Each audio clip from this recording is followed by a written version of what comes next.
POV, you were stuck on the Titanic. The moment I stepped onto the Titanic didn't feel dramatic. It didn't feel like the beginning of something important. If anything, it felt controlled in a way that made everything around it feel smaller. Like I had just entered a place where things didn't happen by accident anymore. I remember placing my foot down carefully, not because I was afraid of slipping, but because something about the surface felt different. It wasn't unstable, but it didn't feel like land either. There was a slight resistance in it, like the ground wasn't completely still, just steady enough to hide the fact that it was moving underneath me. Behind me, people kept boarding, brushing past, adjusting their bags, trying to move forward faster than everyone else before someone else took their place. You could hear workers shouting instructions, luggage scraping, conversations overlapping. It was messy and loud and human. But in front of me, the ship opened into something completely different, clean, structured, quiet in a way that didn't match what was happening just a few steps behind me. For a second, I didn't move. I just stood there, half on the ship, half still connected to the dock, like I hadn't fully committed yet. Like, if I stayed there long enough, I could still decide not to go. Then, someone bumped into my shoulder from behind, muttered something under their breath, and pushed me forward. And just like that, I was inside. The difference hit immediately, but not in the way I expected. It wasn't just quieter, it was controlled. The kind of quiet that isn't natural, but designed. People slowed down without being told to. Their voices lowered. Their movements became more careful, more deliberate, like the space itself didn't allow anything chaotic to exist inside it. I walked forward slowly, not because I was trying to take everything in, but because my body adjusted to the environment before my mind did. The hallway stretched ahead in perfect symmetry, the lighting placed in a way that removed shadows like nothing was allowed to be hidden. I passed a mirror and caught a quick look at myself. Same clothes, same expression. But something felt slightly off. Not enough to explain. Just enough to notice.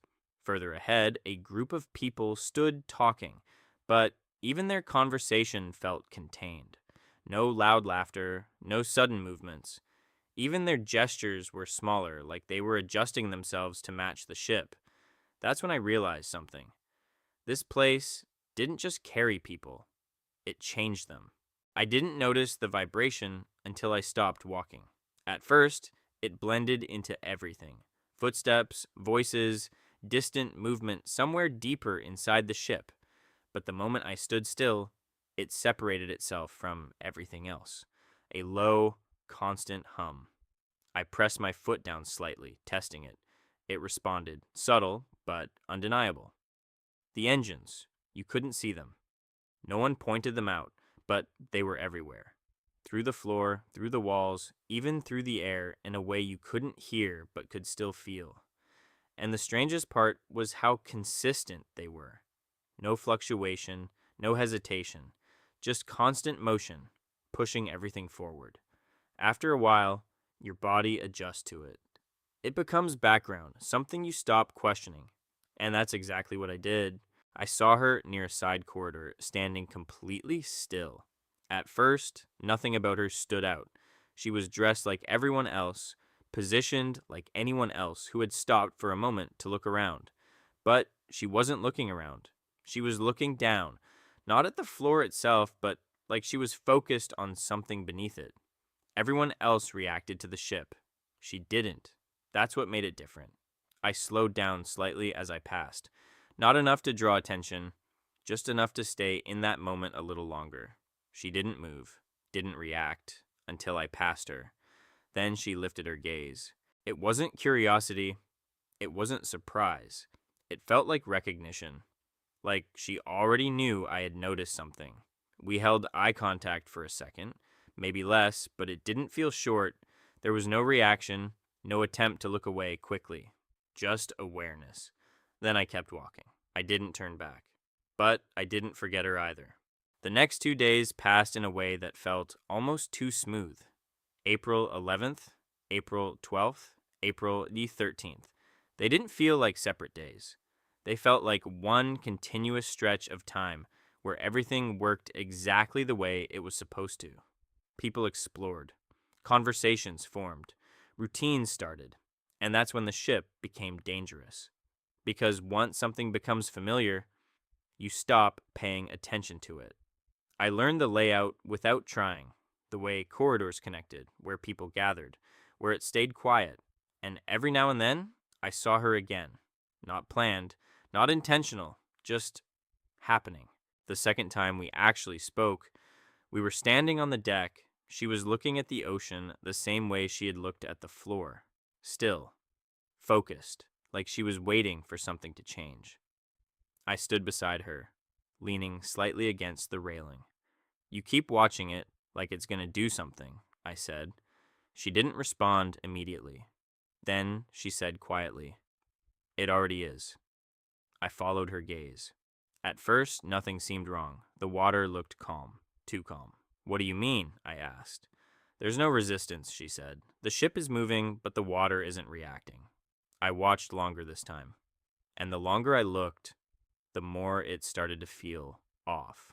By April 14th, something shifted. Not loudly, not clearly, but enough. The air felt colder, sharper, like it had weight to it. Breathing felt different, like the cold settled deeper than it should have. The ocean didn't look calm anymore. It looked flat, like a surface instead of something alive. That night, we ended up on the deck again without planning it. Neither of us said anything at first. "This isn't normal," she said quietly. I didn't argue, because it wasn't. The impact came at 11:40 p.m., but it didn't feel like something hitting us. It felt like something dragging along the side of the ship. Slow, heavy, unnatural. I felt it through my feet first, then through the railing as I instinctively grabbed onto it. People around us paused, looking around, trying to understand what had just happened. No one panicked, because nothing looked wrong. Then the engine stopped, and that's when everything changed. The vibration that had been there since the beginning, the thing you stopped noticing because it never changed, disappeared completely. And suddenly, the ship didn't feel controlled anymore. It felt uncertain. People started moving differently. Conversations stopped halfway through. Crew members walked faster, speaking in lower voices.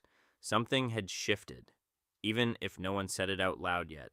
We moved inside. Following the direction, people were already starting to go. That's when we saw it. Water. Not flooding, not rushing, just there. Thin at first, sliding across the floor like it belonged. Someone stepped back. Another person stared at it too long, like their brain refused to accept what they were seeing. "That shouldn't be there," I said quietly. "It already is," she replied. And that was the moment the belief started to crack. People didn't panic immediately. That's what made it worse. They hesitated, because everything still looked fine. The walls were intact, the lights were still on, the ship wasn't breaking apart, so their minds rejected it until the tilt began. At first, it was subtle, easy to ignore. Then it became something you had to adjust for.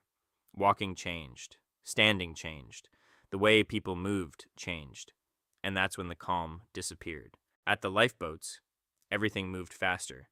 Orders were louder, movements were sharper. People pushed forward. Others froze completely. I turned to her. "You need to go." She looked at me, not surprised, not confused. "And you?" I didn't answer, because I already knew. They pulled her into the boat. She didn't resist. Our eyes met one last time, and for a second, everything around us faded. Then the ropes lowered, and she was gone. The ship kept rising. The angle became steeper. The cold became sharper. The sounds changed. Metal shifting, people shouting, water moving somewhere below. I looked out at the ocean, endless, still, waiting. And that's when everything became clear. It wasn't the iceberg. It wasn't the moment of impact. It was the belief. The certainty that something this massive, this controlled, this perfect couldn't fail. And by the time that belief breaks, you're already inside. What happens next?